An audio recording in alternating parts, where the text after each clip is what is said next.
Good afternoon, everyone. We are the Group 5, Mary Rose Delphine, Era Bascos, Gisa May Alvaro, and Celine David. Hey everyone, today we're going to talk about the management of research development and managing research development project.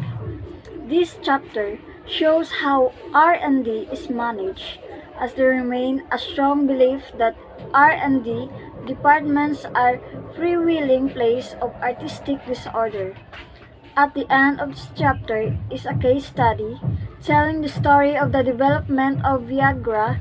This helps to illustrate the prominent role given to R&D in technology-intensive industries, but it also shows the key role played by marketing in helping to make the product successful. What is research and development? Too many, especially academics, the term research will be the systematic approach to the discovery of new knowledge. Universities usually do not develop products unless one considers teaching materials as the production of the research. In industry, however, research is a much more generic term and can involve both new science and the use of old science to produce a new product. It is sometimes difficult to determine when research ends and the development begins. It is probably more realistic to view industrial R&D as a continuum with scientific knowledge and concepts at one end and physical products at the other. The traditional view of R&D. After World War II, research and development played a crucial role in providing firms with a competitive advantage. Technical developments in industries like chemicals, electronics, automotive, and pharmaceuticals lead to rapid growth in the new products. However, the traditional view of R&D as a linear process, moving from research to engineering and manufacturing, lead to difficulties.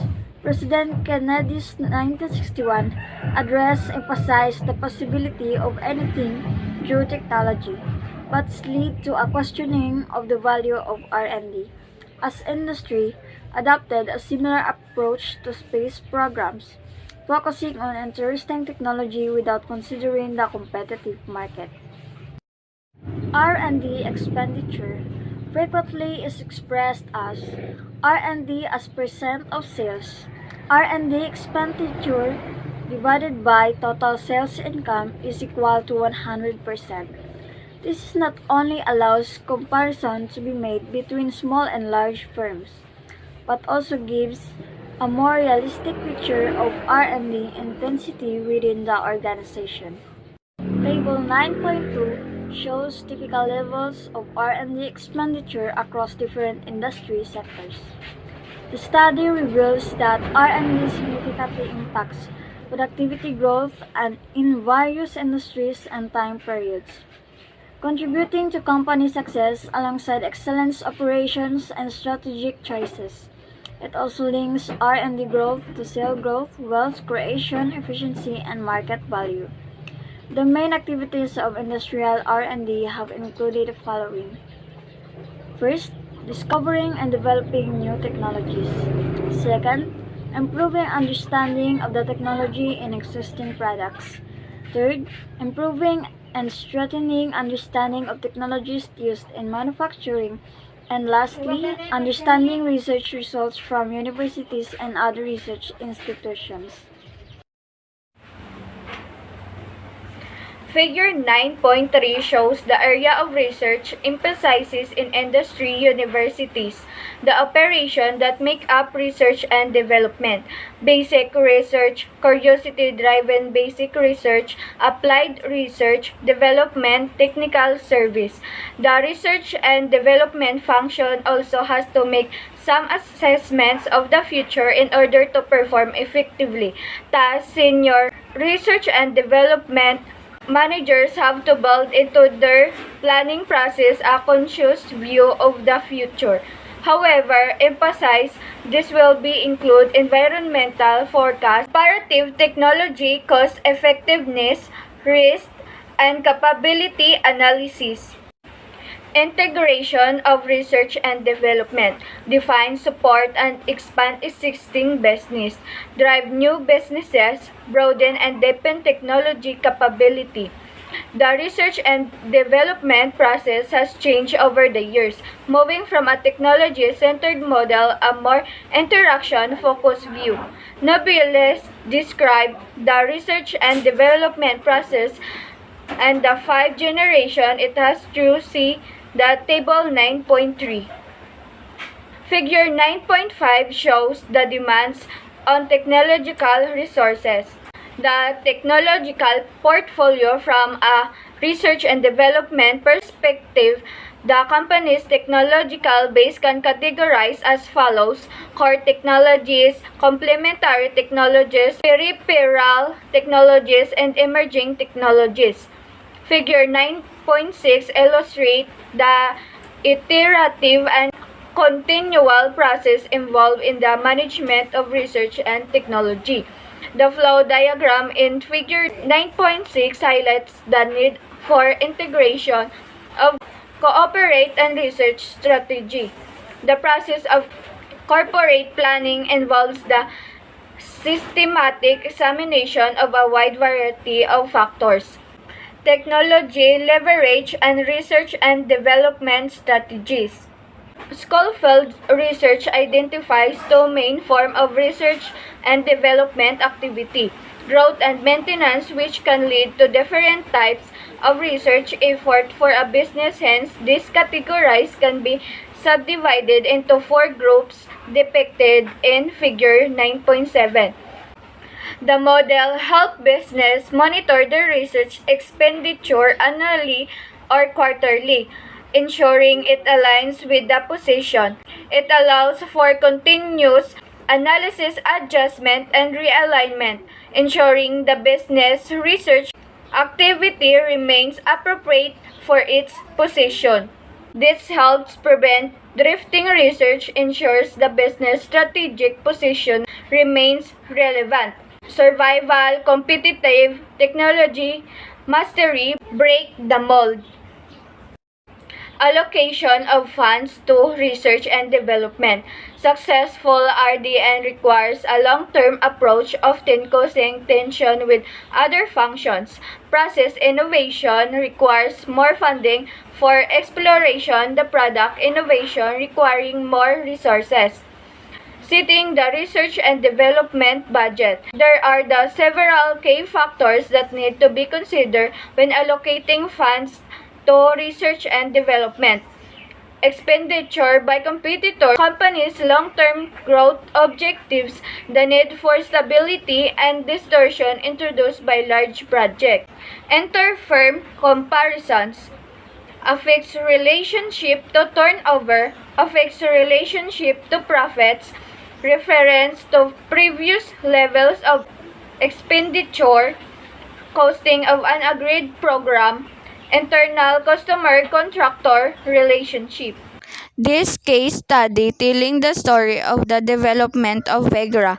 This helped to illustrate the prominent role given to the R&D in technological intensive industry, but also it shows the key role played by marketing in helping to make the product successful. This case study explores the long 13-year journey from laboratory to the marketplace and look at some of the key challenges faced by Pfizer. So what is Viagra? Viagra is now part of a business folklore in terms of an example of a successful new product.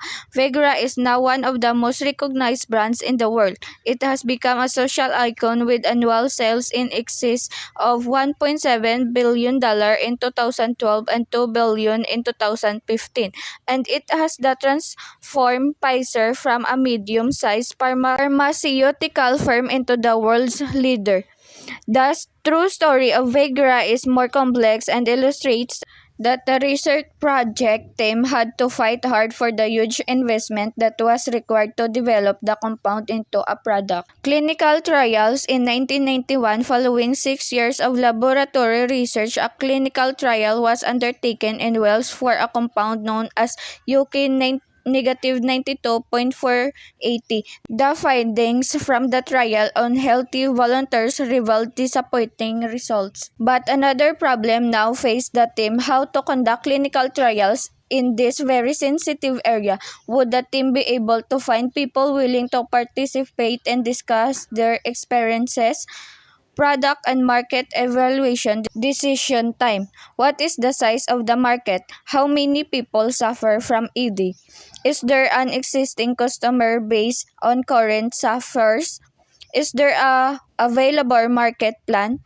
Pfizer decided to attempt to create a sense of pride in the consumer through the opposite sex testimonials of newly found happiness and through mainstream sports stars that epitomize the definition of manliness. Altogether, Pfizer spent more than 100 million on endorsement, television advertisement, online marketing, and sports events sponsorship.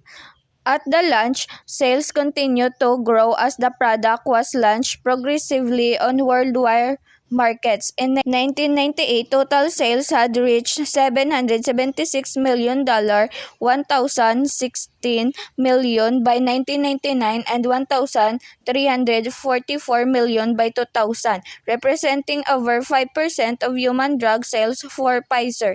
The 2000 annual report proclaimed that more than 300 million Viagra tablets had been prescribed for more than 10 million men in more than 100 countries. Viagra had become a worldwide brand in a very short period of time. The greatest challenge to Viagra came when Pfizer lost some of its patent protection. The main or active ingredient in Viagra is sildenafil, and potential competitors Eli Lilly and Icons Corporation challenged the legitimacy of the original patent issued in 1993. The challenge for competitors is different from the faced by Pfizer. Viagra is already a well-known remedy for impotence in the popular imagination. Alternative drugs are fighting uphill battle. Viagra was the first mover and first prover in this category. Hello everyone, good afternoon. I am Jessamay Alvaro and today let's discuss about the managing research and development projects. Organizations that manage products and technologies and have been built on a strong research and development base are looking constantly for opportunities to diversify horizontally into a new products market. There are two key technology risks that technology managers have to evaluate. First, appropriability risks reflect the ease with which computers can imitate innovations. The second risk is competence destruction. This reflects the volatility and uncertainty of technical development that vary greatly between technologies, both in terms of the technological trajectories. So these two kind of technology risks tend to be inversely related. As virtually all presentations realize, there is no easy formula for success. In a review of the literature on technology management, Pavet identified the following necessary ingredients for successful technology management. The capacity to orchestrate and integrate functional and specialist groups for the implementation of innovations. Next, continuous questioning of the appropriateness of existing divisional market, mission, and skills for the exploitation of technological opportunities, and a willingness to take a long-term view of technological accumulation within the firm. And there are the changing nature of R&D management. There are numerous factors that have contributed to these changes, and the key factors are technology explosion, shortening of the technology cycle, and globalization of technology. So what is the technology explosion? technology explosion, it is estimated that 90% of our present technical knowledge has been generated during the past 60 years. Shortening of technology cycle, it includes scientific and technological development prior to the traditional product life cycle. Globalization of technology. It is East Asian countries have demonstrated an ability to acquire and assimilate technology into a new products. And there are also organizing industrial R&D. Research by Hagdorn and Wang illustrates that internal R&D and external R&D are complementary innovation activities in higher levels of in-house R&D investments, whereas at lower levels, internal and external R&D turned out to be substitutive strategic options. And as you can see in figure 10.2, that is about organizing industrial R&D. So first is the centralized laboratories. So what is it? It is the main advantage with centralized laboratories is critical mass. The idea is that far more can be achieved when scientists work together than they work alone. Next is decentralized laboratories. It is the R&D functions to reinforce the link with the business, its products, and its markets. Internal R&D markets. An internal market structure for R&D essentially involves establishing a functional cost where each business pays for any R&D services required. And there are also forms of external R&D. First, the contract R&D. So in those situations where the business has a low level of understanding of the technology, contracting the R&D out to a third party often is suitable. Second is R&D strategic alliances and joint ventures. At this point, it is necessary only to be aware of the key advantages and disadvantages of using strategic alliances. This is a generic term for all forms of cooperations, both formal and informal, including joint ventures. Third is R&D consortia. R&D consortia are separate from the large-scale technology consortia often found in the Far East. The main advantages of this approach are the ability to reduce cost and risk, the ability to access technology and to influence industry standards on a new technology. Next is open source R&D. So the term open source is taken from the more familiar open source software, which has resulted in many free-to-use software applications including web browsers, word processing, and emails. Also, in organizational characteristics that facilitate the innovations process and the management of R&D. So these are the R&D requirements.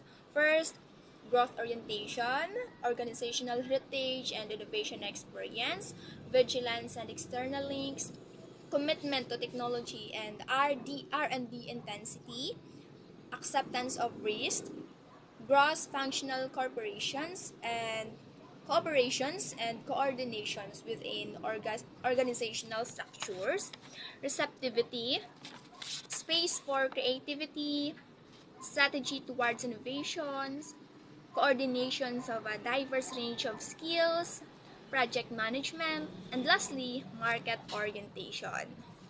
Skunk Works are research projects initiated by scientists operating Coburg in the United States. The name Skunk Works originated with this aircraft manufacturer, Lockheed, which used the term in a comic strip featuring the skunk. The secret jet aircraft assembly facility was identified by Lockheed engineers as the place where the Clarence Johnson was steering upon the Ponant group. The nickname Skunk became Skunk in the deference to non-Hillites working at the facility. Technology road mapping. Developed by Motorola in the 1970s, aligns short-term and the long-term goals with a specific technology solution. It helps firms and managers align investment in technology and the new capabilities in enabling them to fulfill exploit market needs. A technology roadmap, or TRM, has the three main uses: defining needs, technology forecasting, technology development, and providing framework for planning and coordinating technology development.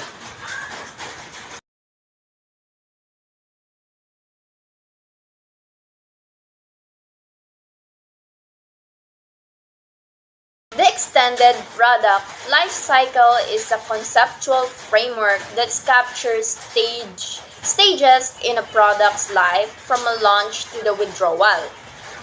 However, it often overlooks the series of a first stage, such as manufacturing. The extended product life cycle emphasizes the link between the research and the development manufacturing. But the services are often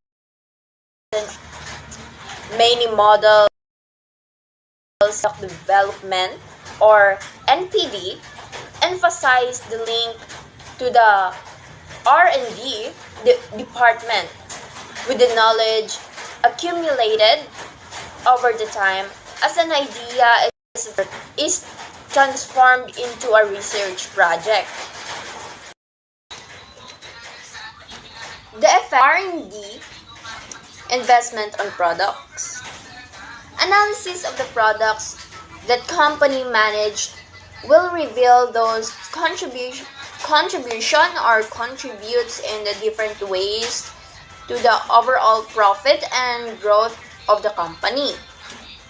It is recognize the R&D activities can influence the profit contribution in several ways. Product life cycles typically last several years, with some products having an internal life cycle, like a milk tray and Coca-Cola. In other industries, market shares may decline due to the competition and product improvements. R&D aims to extend product by continually improving, capturing the large market shares, and improving profit margins. Example, including zinc carbon batteries and a personal computer manufacturing, lowering the production cost to compete it successfully. So that's why they have a lot of market profit, or that's it. Early introduction of a new product. Many companies strive to be technological leaders in the industry. They aim it is to introduce innovative products into the market before the competition to gain competitive advantages. In some industries, such as pharmaceutical, and this approach is very successful. In other sectors, being the first market does not always ensure the success.